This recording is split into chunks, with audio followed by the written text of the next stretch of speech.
بسم اللہ الرحمن الرحیم۔ میں ہوں زنیر امبر اور آپ دیکھ رہے ہیں ایوری ڈے اسلام۔ آج ہم بات کریں گے قدرتی آفات یعنی جو نیچرل ڈیزاسٹرز ہیں، جو مختلف حادثات پیش آ رہے ہیں، ان کے حوالے سے۔ اچھا جی، قدرتی آفات کیا ہیں، کیوں آتی ہیں، کیا ہیں اور یہ کیوں آتی ہیں؟ بیسیکلی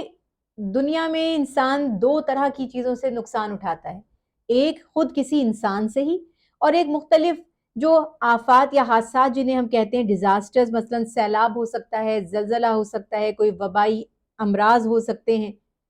خدا نخواستہ آسمان سے بجلی گر پڑے وہ ہو سکتا ہے، قحط سالی ہو سکتی ہے، بارشیں برسنا بند ہو جائیں اور ہماری فصلیں تباہ و برباد ہو جائیں۔ اس قسم کے جو معاملات ہوتے ہیں جو انسان کے اختیار میں نہیں ہے، یا بظاہر لگتا ہے کہ یہ کسی انسان نے نہیں کیا، وہ رکاوٹیں، وہ تکالیف، وہ حادثات جن کو ہم ڈیزاسٹرز کہتے ہیں، قدرتی آفات کہتے ہیں، یہ حادثات کہلاتے ہیں۔ بظاہر ہر خیر اور شر کا مالک ہم جب کہتے ہیں اللہ سبحانہ وتعالی ہے، تو ہمارا ایمان بحیثیت مسلمان یہ ہے کہ یہ جو سیلاب، زلزلے، آندھی، طوفان، وبائی امراض، یہ تمام جو شدید گرمی، شدید سردی، جتنے بھی ایکسٹریم ویدر ہیں یا جو بھی ایسے معاملات ہیں، یقیناً وہ اللہ کے حکم کے بغیر نہیں ہو سکتے، اللہ ہی کی طرف سے ہوتے ہیں، اسی کے حکم سے ہوتے ہیں۔ اب ہوتے کیوں ہیں، کیا اس کے اسباب ہیں، کیا ریزنز ہیں، اس پر اگر ہم غور کریں تو ہمارے ہاں دو اوپینینز ہوتے ہیں۔ جب کہیں کسی شہر میں، کسی علاقے میں سیلاب آ جائے یا جب کبھی زلزلہ آ جائے، دیکھیے پہلی بات تو ہمیشہ یاد رکھیے کہ بحیثیت انسان سب ہمارے بھائی ہیں، ہم انسان ہیں نا، تو آدم علیہ السلام کی اولاد ہیں، ہمیں کہیں کسی کو بھی تکلیف میں دیکھ کر خوشی نہیں ہوتی۔ دوسری بات یہ ہے کہ جب آپ آ جاتے ہیں، یہ دیکھتے ہیں کہ یہ اسباب کیا تھے، وجوہات کیا تھیں، جب کہیں کسی ملک میں، کسی شہر میں کوئی آفت آتی ہے، ہمارے ہاں ڈسکشنز شروع ہو جاتے ہیں، کوئی کہتے ہیں آزمائش ہے، کوئی کہتے ہیں کہ یہ اللہ کا عذاب ہے۔ اب یہ دو اوپینین بن جاتی ہیں، ایک بندہ یہ کہہ رہا ہے کہ یہ آزمائش ہے، ٹیسٹ اینڈ ٹرائلز ہیں، اللہ کی طرف سے جانچا جا رہا ہے، ایک کہتا ہے عذاب ہے۔ میرا پوائنٹ آف ویو اس میں بڑا الحمدللہ کلیئر رہا ہے، اور قرآن پاک کے مطالعے سے، قرآن پاک پر غور و فکر کرنے سے ہمیں یہ پتہ چلتا ہے کہ آزمائش جو آتی ہے وہ انفرادی طور پر آتی ہے۔ مثلا قرآن پاک میں فرمایا اللہ نے وَلَنَبْلُوَنَّكُمْ بِالشَّيْءٍ مِّنَ الْخَوْفِ وَالْجُوعِ وَنَقْصٍ مِّنَ الْأَمْوَالِ وَالْأَنفُسِ وَالثَّمَرَاتِ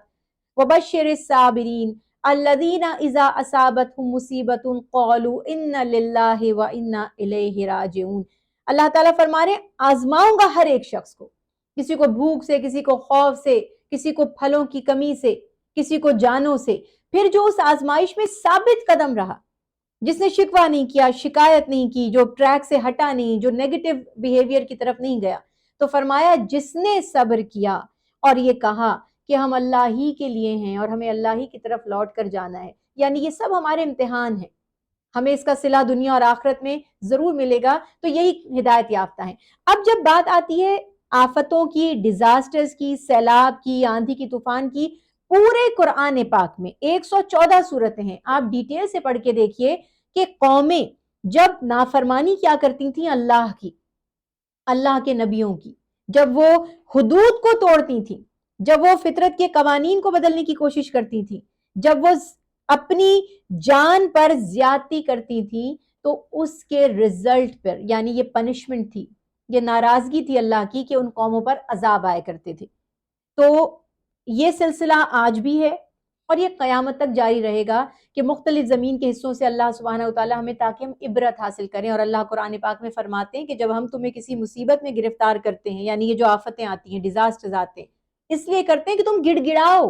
تم توبہ کرو، تم احساس کرو کہ تم کتنے لاچار اور بے بس ہو، تم چاہتے ہوئے بھی اللہ سبحانہ وتعالی کی حدود سے باہر نکل نہیں سکتے۔ تو وہاں ہمیں اس کو اپنے لیے سبق بنانا ہے اور اپنے عمل کو درست بنانا ہے۔ دیکھیے یہ بات بہت واضح ہے کہ ہم نے دین اسلام کو صحیح معنوں میں سمجھنا ہے، غور و فکر کرنا ہے۔ اللہ سبحانہ وتعالیٰ نے ایک وقت تک ہمیں دنیا میں بھیجا، اور ظاہر ہے کہ ہماری آزمائش امتحان ہے، مگر یہاں پر ہمیں بہترین تدابیر اختیار کرنے کا حکم دیا گیا،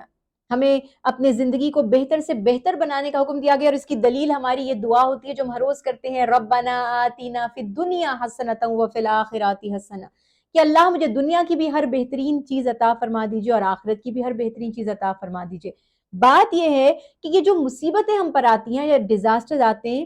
ان کے کچھ ریزنز ہیں. مثلاً ہماری اپنی بدعمالیاں بھی ہو سکتی ہیں, ہماری لاپرواہیاں بھی ہو سکتی ہیں, ہماری مس مینجمنٹ بھی ہو سکتی ہے, انڈیویجول یعنی انفرادی طور پر بھی اور حکومتی سطح پر بھی. یہ لوگوں کی ذمہ داری ہے کہ وہ نیچرل ڈیزاسٹر سے بچنے کا انتظام کریں. اس کی دلیل میں آپ کو حضرت نوح علیہ السلام کے واقعے سے دیتی ہوں کہ جب طوفان نوح آنے والا تھا, اور ظاہر ہے کہ وہ پہلے سے فورکاسٹ بھی ہو چکی تھی اور اللہ تعالیٰ نے بتا دیا تھا, تو نوح علیہ السلام کیا کر رہے تھے؟ کشتی تیار فرما رہے تھے, اور ایک کشتی بنائی, اس میں ان لوگوں کو بٹھانا تھا کہ جو اللہ پر ایمان رکھتے تھے اور نوح علیہ السلام پر ایمان رکھتے تھے, تاکہ یہ بچ جائیں اس طوفان سے. تو یہ مت سوچئے کہ ہم ہاتھ پر ہاتھ رکھ کے بیٹھے رہیں. اب ہم کیا کر رہے ہیں؟ درختوں کو کاٹ رہے ہیں, ہم نیچر سے بغاوت کر رہے ہیں. تو جب ہم نیچر سے بغاوت کر رہے ہیں تو ڈیزاسٹرز, طوفان, سیلاب, زلزلے اس کا رزلٹ بھی ہیں. تو یہ بھی یاد رکھیے کہ ایک فیکٹر یہ بھی ہے کہ ہمیں تدبیریں کرنی چاہیے. باقی وہی والی بات ہے کہ تدبیر ہم کریں گے اور تقدیر میں جو ہے وہ اللہ بہتر جانتے ہیں. تو اس لیے مختلف, جیسے ٹرکی میں بھی زلزلہ آیا اور بہت تباہی ہو گئی, اللہ ہمارے ان بہنوں بھائیوں کی مغفرت فرمائے. اور اس طرح آئے دن کبھی کوئی ڈیم کا کھول دیا, کبھی کوئی کسی جگہ سے سیلاب کا رخ پھیر دیا. ہمیں بھی اپنے ملک میں اور ہر انسان کو یہ حق ہے کہ وہ تدابیر اختیار کرے تاکہ قدرتی آفتوں سے بچاؤ کر سکے. اس کی ایک تو یہ تدابیر ہے اور ایک اپنے اعمال کو بھی بہتر بنایا جائے, دونوں کی ہمیں ضرورت ہے.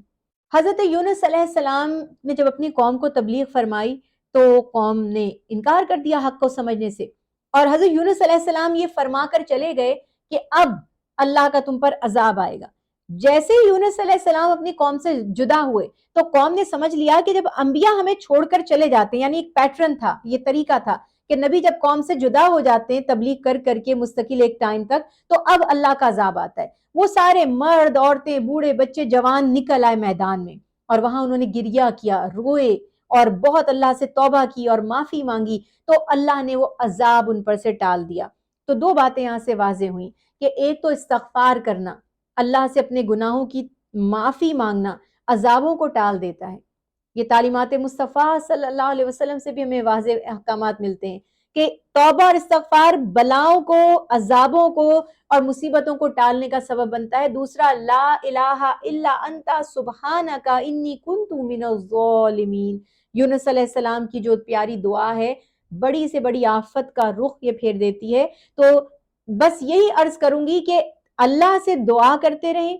خیر کا سوال کرتے رہیں, آفتوں عذابوں سے پناہ مانگتے رہیں. ظاہر ہے یہ وہی شخص کرے گا جس کا اللہ پہ ایمان ہوگا اور جو اللہ کے عذاب سے ڈرتا ہوگا, اور اپنے عمل کو بہتر بنائیں تو انشاءاللہ اللہ تعالی ہم پر ضرور رحمت فرمائیں گے.